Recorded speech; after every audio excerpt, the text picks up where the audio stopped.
E qual é a história aqui? Né? A gente está estudando em Gênesis 41 a história de José. Como vocês sabem, José era um dos filhos caçulas, né, do patriarca Jacó. Ele teve 12 filhos. O 11º foi José e o 12º foi Benjamim. E José era um filho muito querido, era o filho mais amado de Jacó. Porque ele era o filho primogênito da esposa mais amada. Então ele tinha 12 filhos, mas era 4 filhos de uma, 6 filhos mais 5 de outra, e aí 2 de outra, 2 de outra, e era tudo picado. E o filho mais velho de Raquel, que era a esposa que ele amava, o filho mais velho era José. Mas ele era o 11º se você olhasse para todos os outros. E por que José era o filho mais amado de Jacó? A gente tem algumas dicas que a Bíblia dá, né? Ele era o filho da velhice, então ele não precisava sair para trabalhar no campo, ele tinha mais tempo para ficar em casa, então era o filho que tinha mais atenção dele. E talvez por isso ele tenha sido melhor criado, e por ser melhor criado ele era mais obediente ao pai. Então isso tudo favorecia para que ele fosse mais próximo de Jacó. E essa proximidade despertou a inveja dos irmãos mais velhos, e isso fez com que os irmãos mais velhos de José armassem ali uma cilada, aproveitaram uma situação que eles estavam afastados do pai, cataram José, lançaram dentro de um poço e falou: vamos largar ele aí para ele morrer de fome. Pelo menos assim ele para de encher o nosso saco lá em casa. E o meu pai vai parar de dar tanta atenção para ele. E assim eles fizeram. A ideia deles original era: larga ele no poço e deixa ele morrer de fome, e aí uma hora ele vai morrer e a gente vai embora para casa. Só que ficou aquela: poxa, mas é nosso irmão, e aí, como que a gente vai fazer isso e tal? No final das contas, estava passando uma caravana de ismaelita descendo para o Egito. Nessa época eles moravam aqui, ó. Eles estavam aqui perto de Hebron, Berseba, eles moravam por aqui. E aí estava vindo uma caravana aqui do deserto, rumo ao Egito. Eles falaram: não, por que a gente vai matar nosso irmão? Não vamos matar não, vamos vender ele para o Egito. Ganhar uma grana, a gente ainda ganha um dinheiro e pelo menos não derrama o sangue dele. E aí eles vendem José para o Egito. Quando chega lá no Egito, José é vendido para o general do exército de Faraó, o comandante da guarda de Faraó. E ele vai para a casa de Potifar e fica lá durante 10 anos. No final desses 10 anos, acontece mais uma tragédia. Não bastasse ele ser vendido como escravo, então a história de José começa assim, ó. Esse aqui é o resumo da vida de José, ó.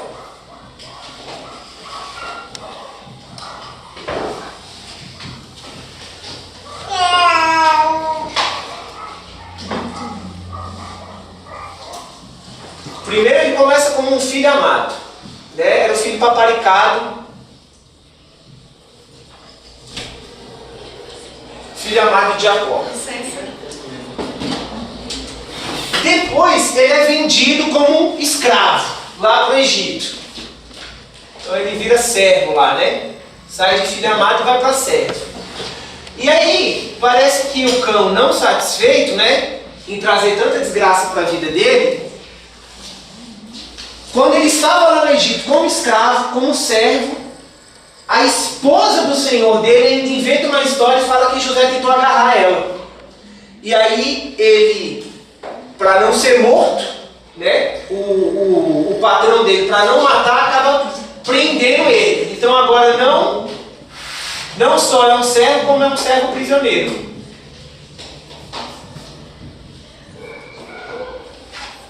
Esse é o resumo da história de José. Se a gente pudesse trocar em arroz e feijão, é isso que aconteceu. Só que chega um momento que quando ele está lá na prisão, e é isso que a gente vai começar a estudar agora no verso 45 e 46, Faraó tem um sonho. E José interpreta o sonho de Faraó. E ao interpretar o sonho de Faraó, José ganha a liberdade. E aí no verso 46, ó, vamos começar a nossa leitura de hoje. Aí no verso 46, fala que José era da idade de 30 anos quando quando ele se apresentou ao faraó, rei do Egito, e andou por toda a terra do Egito. Quando José então faz 30 anos, ele começa a subir na vida. Com 30 anos,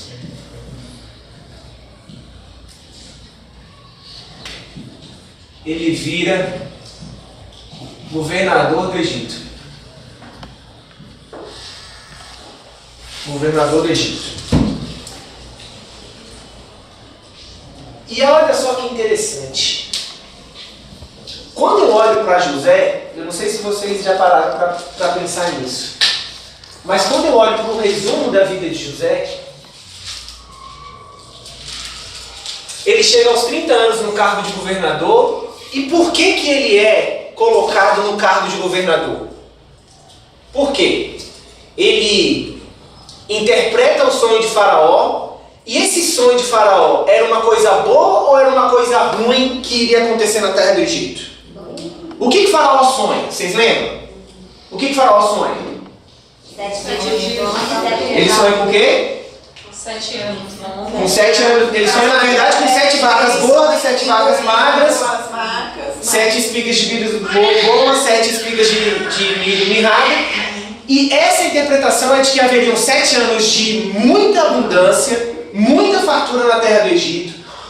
O Egito ia produzir como nunca produziu, ia ser uma ótima plantação. Só que depois disso viriam 7 anos de fome. Então isso era uma coisa boa ou era uma coisa ruim? O que vocês acham? Boa e ruim. Ruim. Era ruim. Era ruim. A gente olha os 7 primeiros anos e acha que é bom, mas depois dos 7 anos você fala para a pessoa, você tem 7 anos de vida, porque 7 anos você vai morrer. Você ia achar bom ou você ia achar ruim? Você fala, pô, só 7 anos? Não era uma coisa boa. A previsão não era uma coisa legal, era uma coisa ruim. Só que tinha uma pitada de misericórdia ali, né? Tinha uma esperança. Durante esses 7 anos, a terra ia produzir muito. Então o que José faz? Ele dá um conselho para Faraó. Ele fala, olha, durante esses 7 anos, você vai recolher 1/5, né, ou 20% ou 1/5 de toda a plantação do Egito e vai estocar, vai guardando. E no final desses 7 anos, quando começar os 7 anos de fome, a gente pega o que está poupado, o que está guardado, e a gente usa para comer nos 7 anos de fome. Então José é elevado aos 30 anos ao cargo de governador do Egito para salvar o povo. A interpretação do sonho serviu para que ele se tornasse o salvador, né? Ou instrumento de salvação. Não vou colocar salvador não, porque fica, né? Nosso salvador é só Jesus. Mas vocês vão entender onde eu quero chegar. Ele se torna um instrumento de salvação. Porque se não fosse a interpretação dele de que isso aconteceria, todo o povo, ao final dos 7 anos de fartura, ia acabar perecendo de fome. Agora, abram aí em Filipenses no capítulo 2. Deixa o dedo marcado aí em Gênesis e vai lá para o Novo Testamento em Filipenses no capítulo 2. Filipenses capítulo 2, a partir do verso 5. Isso aqui é Paulo escrevendo a respeito de Jesus Cristo. Ele fala assim, ó: age em vocês, né, tende em vós o mesmo sentimento que houve também em Cristo Jesus. Pois ele, subsistindo em forma de Deus, não julgou como usurpação o ser igual a Deus. Antes a si mesmo se esvaziou, assumindo a forma de servo, tornando-se em semelhança de homens, e reconhecido em figura humana, a si mesmo se humilhou, tornando-se obediente até a morte, e morte de cruz. Se a gente fosse fazer um resumo da vida de Jesus Cristo, como que seria o resumo da vida de Jesus, segundo Paulo aqui, em Filipenses 2, verso 5? Jesus é quem? Ele é o Filho de Deus, né?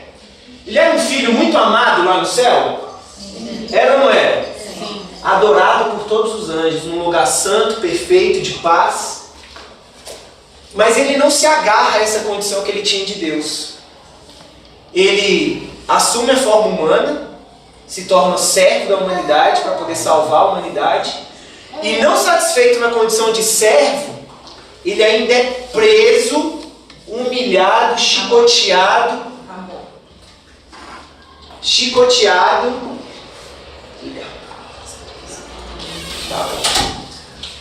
Ele ainda é preso e morto, crucificado para poder salvar a humanidade. E o que eu acho interessante é o seguinte: qual foi a idade que Jesus começa o ministério dele? Vocês se lembram? 30. Com 30 anos de idade. Quando eu olho para a vida de José, eu vejo um tipo de Cristo. Sabia? Eu vejo alguém que era um filho amado, que tinha tudo que podia ter, né? Assim, tudo que era acessível naquela cultura, José tinha. Era filho de um pai rico, mas depois ele é vendido como escravo, depois ele ainda é feito prisioneiro. E tudo isso para poder salvar, ser instrumento de salvação do povo daquela época. Mas como que ele se tornou servo? O momento que ele se tornou servo, quando ele foi vendido. E aí é a hora que Deus permite que a gente passe o que a gente passa, para ver se a gente fica parecido com Cristo. Que foi aí que José conseguiu se parecer com Cristo. Exatamente. A lição que a gente tira, a maior lição que a gente tira da vida de José é que, uma frase que eu ouvi do pastor Manolo, me marcou muito, eu sempre carrego comigo. Antes da gente usufruir dos benefícios e dos perigos do palácio, muitas vezes Deus faz a gente passar pelos calabouços da vida. Antes da gente aprender a lidar com, às vezes, fama, riqueza, poder, status, antes da gente poder lidar com situações na vida em que uma decisão nossa pode impactar a vida de milhares e milhões de pessoas, Deus não pode colocar qualquer um nessa posição. Ele tem que preparar essa pessoa. E para preparar o ouro, para preparar um metal nobre como o ouro, o que o ourives faz? Coloca no fogo. Então é por isso que muitas vezes a gente passa pelos calabouços da vida, a gente é injustiçado, a gente é feito prisioneiro injustamente, entendeu? A gente passa por um monte de perrengue na vida para que aquelas situações possam ir ensinando a gente aquilo que vai ser necessário para quando a gente virar governador. Gravem essa frase que eu acabei de falar. Antes de passar pelos privilégios e perigos do palácio, Deus faz a gente enfrentar os percalços dos calabouços. Sem essa experiência, a gente chegaria no cargo de governador e só faria besteira. E foi isso que a Adriana falou. Para se tornar um tipo de Cristo, uma espécie de Cristo, viver como Cristo viveu, José teve que passar por isso tudo. Se Jesus não foi poupado disso, se José, sendo obediente a Deus, não foi poupado disso, vocês acham que nós, sendo obedientes a Deus, vamos ser poupados disso? Não vai.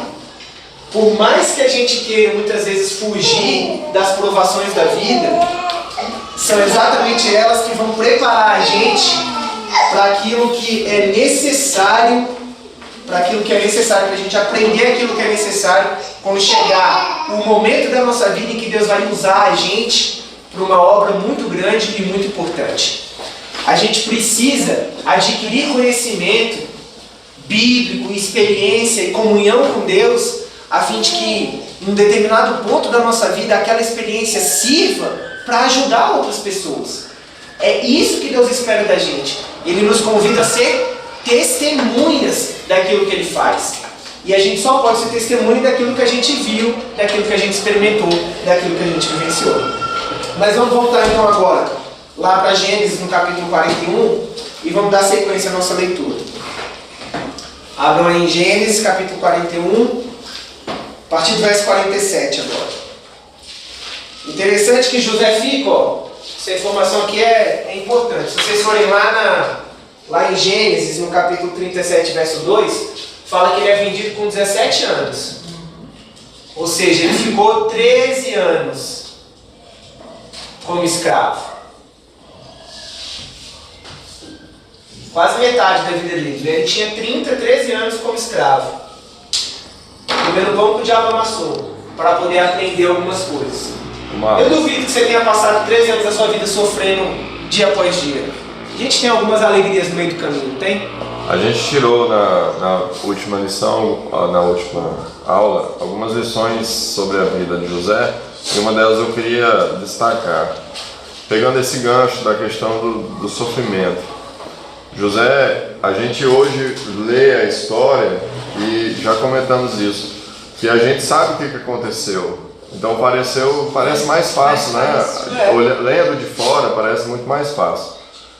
É como se José soubesse o que estava reservado para ele, ele até ia falar, não, beleza, eu aguento esses 13 anos de sofrimento. Né? Mas ele não sabia. E aí, assim, pra gente, às vezes, a gente só vai conhecer o propósito de algumas coisas de Deus se a gente perseverar. Porque Deus tem um plano. Aí ele traça uma reta, fala, meu filho, é por aqui. Aí às vezes a gente põe o pé fora, não, tá demorando, não tá do jeito que eu quero, eu não tô gostando disso, eu vou taiar, vou por aqui, vou por um atalho, vou pelo meu caminho, né? E aí às vezes tem situações na vida que a gente nem descobre o que aconteceria, né? Se José tivesse se revoltado lá quando ele foi vendido, o que será que aconteceria? Se José caísse na tentação da esposa de Potifar, o que será que aconteceria? É verdade. Então a gente precisa ter certeza de que Cristo tem seu plano e perseverar. E assim, a gente vê, né, José foi instrumento para manter vivo o povo de Deus, né? Porque depois foi a família toda que era o povo escolhido ser mantido e não morrer de fome, porque senão ia morrer, todo mundo ia morrer de fome. E aí Deus ia ter feito totalmente diferente, não ia ser José, aí às vezes ia vir outro caminho, ia ser tudo diferente. Isso mesmo. E a nossa vida às vezes é usada por Deus para salvar a vida de outras pessoas, que se a gente não for usado para isso, essas pessoas não vão ser salvas e elas vão perecer. Então a gente tem que entender a nossa responsabilidade também diante de Deus. Exatamente. E a propósito de Deus, complementando o Felipe, que a propósito de Deus que a gente não tem condições, a gente não vai conhecer na vida na Terra. Vai durar 50, 80 anos, 90, 120 anos quem durar isso, e não vai conhecer qual é o propósito de Deus, mas sim o outro plano ele vai mostrar. Eu sempre dou o exemplo de Jó. Jó passou aqueles maus bocados, né? Perdeu tudo, perdeu os filhos, perdeu o dinheiro, perdeu casa e tal, perdeu saúde, quase morreu. Aí depois Deus restaurou tudo, mas ele sabe por que aconteceu aquilo lá com ele? No final do capítulo, Deus dá satisfação por que Deus permitiu e explica o que aconteceu. Você acha que você... Exatamente, Deus ainda dá uma dura em Jó, fala, vem cá, Você acha que você... você acha que você é quem? Onde você estava quando eu criei o universo? Quem é você para falar alguma coisa? Eu não lhe devo satisfação. Resumindo, é isso que Deus falou para Jó. Entendeu? Muitas vezes a gente realmente não vai conhecer o final da história se a gente se desviar.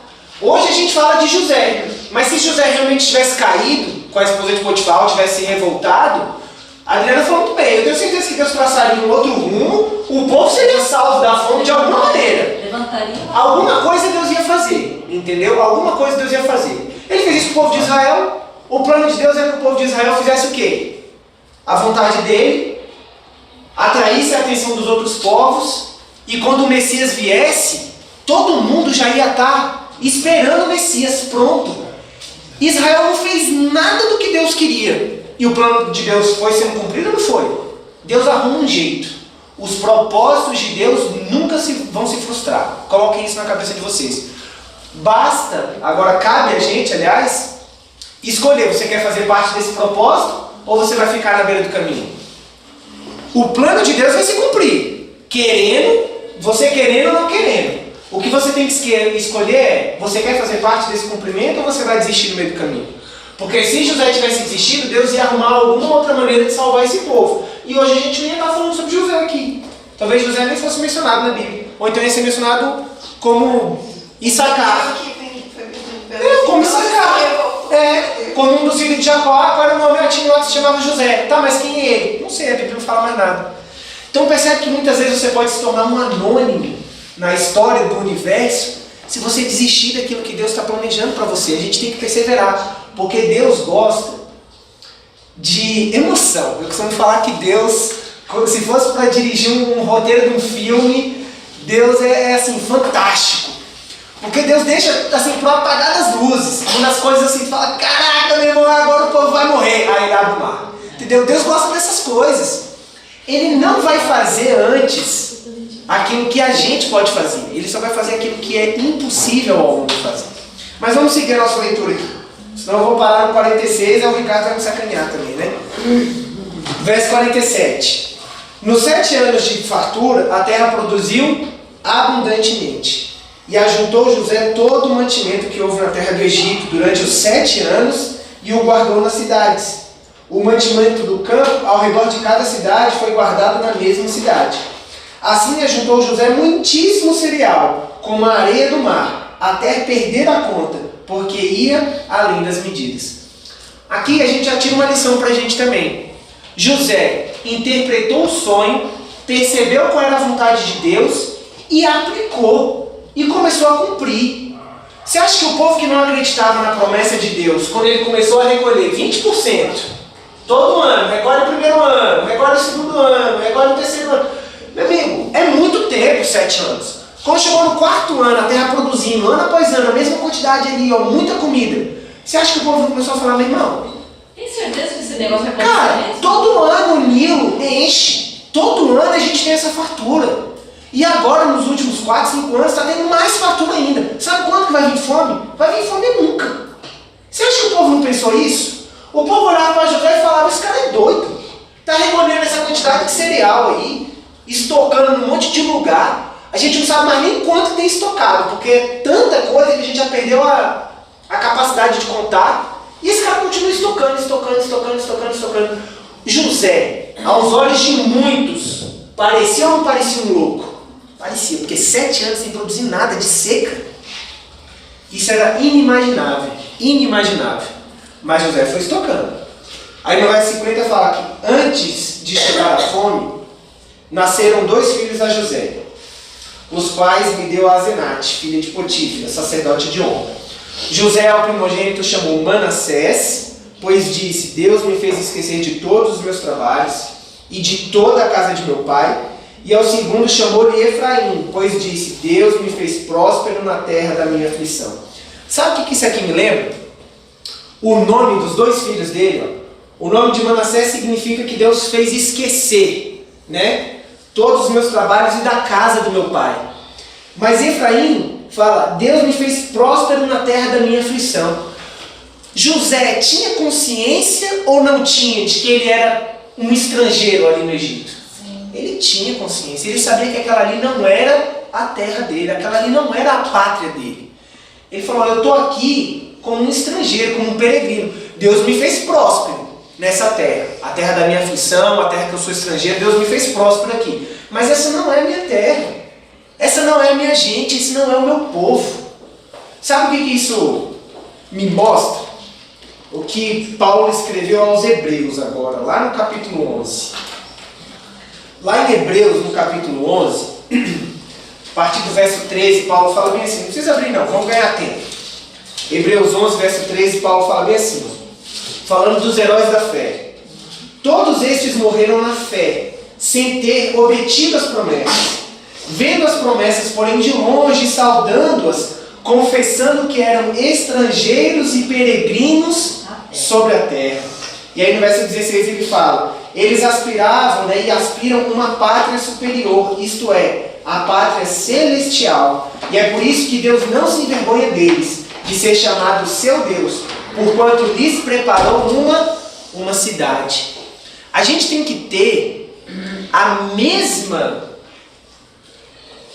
o mesmo espírito que teve José. Porque na aflição, quando ele veio caindo aqui, ó, sai de filho amado para servo, de servo para prisioneiro, e aí sendo acusado e perseguido, e aquela confusão, ele não se esqueceu de Deus, ele permaneceu fiel. Ele falou, eu vou permanecer fiel ao Deus do meu Pai, custe o que custar. E isso é uma lição pra gente. Quando a gente está passando por provação na vida, quando a gente está passando por dificuldade, tudo isso que a gente já comentou. Agora a segunda lição que José também ensina é que quando você está bem, quando você está no palácio, quando você passa no concurso que você quer e está ganhando muito dinheiro, encontra a mulher ou o homem dos seus sonhos, e casa e é amado, e tem filho, e isso e aquilo, e tem saúde para dar. Quando tudo está indo bem, você também não pode esquecer de Deus.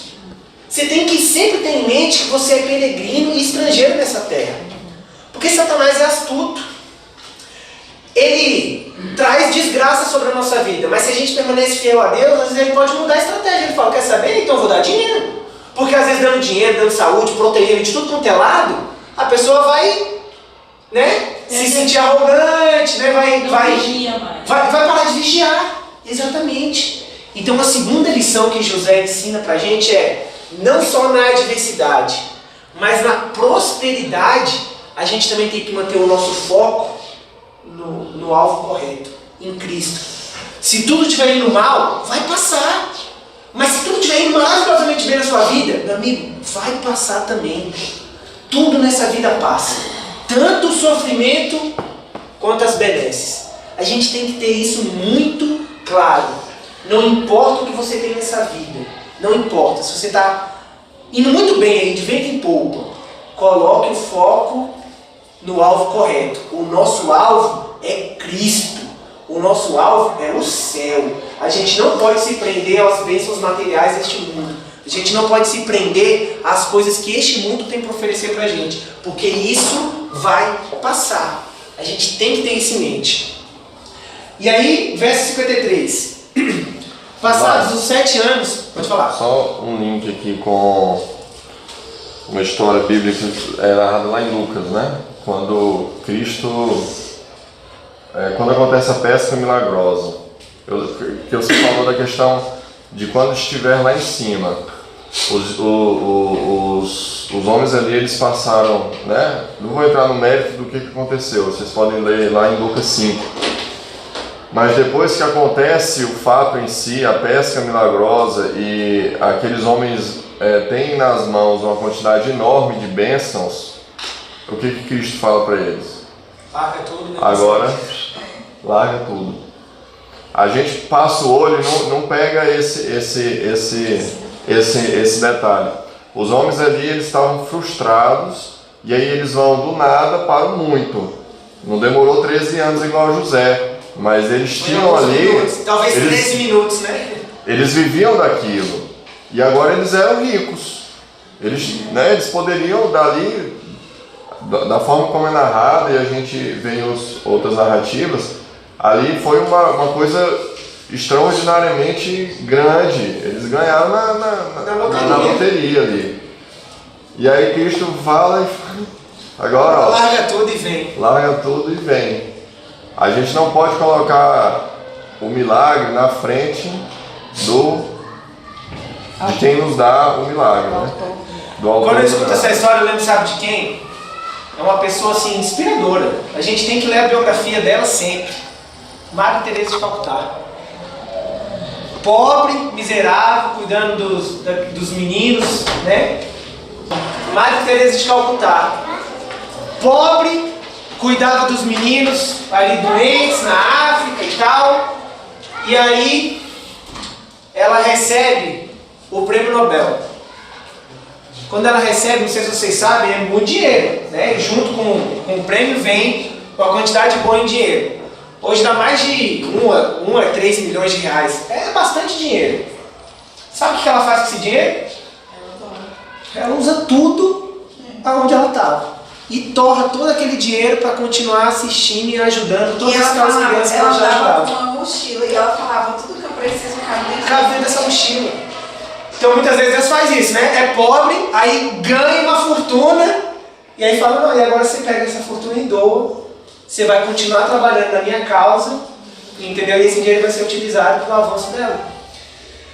O que chama a minha atenção, olha só, a gente pode, para a gente ir concluindo aqui o capítulo 41, olha só, verso 53, me chama a atenção a lição que a gente tira desses versos aqui, dos 53 a 57. Passados 7 anos de abundância que houve na terra do Egito, começaram a vir os 7 anos de fome, como José havia predito. E havia fome em todas as terras, mas em toda a terra do Egito havia o quê? O pão. Sentindo toda a terra do Egito fome, clamou o povo a Faraó por pão. E Faraó dizia aos egípcios: Ide a José, o que ele vos disser, fazei. Havendo, pois, fome sobre toda a terra, abriu José todos os celeiros e vendia aos egípcios, porque a fome prevaleceu na terra do Egito. E todas as terras vinham ao Egito para comprar de José, porque a fome prevaleceu em todo o mundo. A gente comentou aqui agora há pouco, né? Quando José começou a estocar 1/5 de todo o cereal durante 7 anos, muitos devem ter pensado: esse cara é o quê? Esse cara é doido.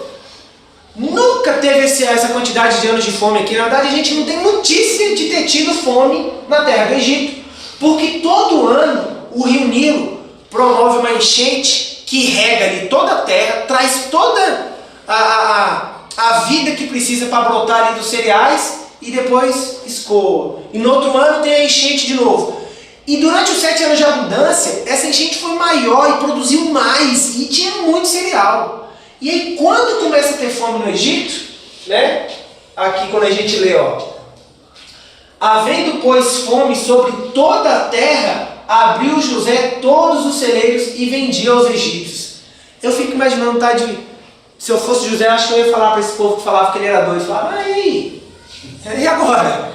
Ah, não, para você eu não vendo não. Só para ver a cara do sujeito, o que ele ia falar. Mas sabe o que chama a minha atenção mesmo? Abram aí em 1 Coríntios, no capítulo 1, verso 18. É a lição que a gente tira dessa passagem aqui de José. Lá no Novo Testamento. 1 Coríntios o quê? 1 Coríntios 1. A gente vai ler 1 Coríntios 1, 18 e depois 1 Coríntios 3, 19. 1 Coríntios 1, verso 18, fala bem assim: certamente a palavra da cruz é loucura para os que se perdem, mas para nós que somos salvos, ela é o quê? O poder de Deus. E aí o capítulo 3, verso 19 também. Porque a sabedoria deste mundo é o quê? Loucura diante de Deus. Porque está escrito: ele apanha os sábios na própria astúcia deles. Sabe o que essas passagens mostram? A respeito da loucura que muitas vezes Deus pede para a gente fazer, de tomar um rumo completamente diferente daquele que o mundo está fazendo. A sabedoria de Deus é loucura para o mundo. É loucura para o mundo. Do mesmo jeito que a sabedoria do mundo é loucura para Deus. Tem coisa que os sábios deviam falar aqui para José e falar: cara, não, mas já estocou muito, não precisa estocar mais. Ou então vamos pegar uma parte disso e fazer tal coisa. Ou então não precisa fazer isso. Era loucura para eles. Mas para José, que estava seguindo o plano de Deus, não era loucura. Quando Noé começou a pregar: vai chover, vai cair um dilúvio e vai inundar a terra inteira. Sabe por que era loucura para os antediluvianos? Não era porque a chuva ia ser muito grande, ia inundar a terra. É porque nunca tinha chovido. Eles nem sabem o que era isso. Chuva? O que é chuva? Você está pregando um negócio, não sei nem o que é, você é doido? Estou falando que vai chover e vai começar a cair água do céu de um jeito que vai inundar tudo. Ou vocês entram na arca ou vai estar todo mundo perdido. A lição que eu tiro da vida de José, que para nós que vamos ser pais e para quem já são pais, por que José era um filho diferente? Porque Jacó teve tempo para José. Então a gente precisa ter tempo para os nossos filhos. Essa aqui eu sei de quem. Claro. Porque Jacó dedicou, falam, né, que José era o filho da velhice. O filho da velhice. Ele dedicou amor e tempo, ele doutrinou o filho, ele falava sobre as histórias de Deus. Ele ensinou José a escrever, por isso que ele fez tanto sucesso na casa de Potifar. Então a gente precisa pensar que o que vai construir a vida dos nossos filhos é o tempo que a gente dedica a ele. Começar então. A Jussara corre, né, Jussara? Ela gosta de corrida. Um dia desse eu vi ela postando, correu 42 km, foi isso mesmo? Minha filha, se eu for correr 42, se eu correr 2 km, acho que eu ponho a língua pra fora e morro. Mas você começou correndo pouco. Você começou correndo pouco. Se eu quiser começar a correr 42 km hoje, eu vou conseguir? Não. A Jussara ficou quanto tempo, né, Jussara? Treinando pra conseguir começar. Ó, 3 anos. a vida espiritual é a mesma coisa. É uma maratona. Se você esperar as coisas começarem a acontecer... No dia da prova você faz. Ah, não, no dia da prova vai dar tudo certo. Amigo, no dia da prova você vai ficar pra trás. E Jesus vai e você fica. Coloque isso na sua cabeça. A gente tem que se preparar agora. Porque depois a gente não vai ter uma outra oportunidade. Tá bom? Vamos ficar de pé, fazer a nossa oração.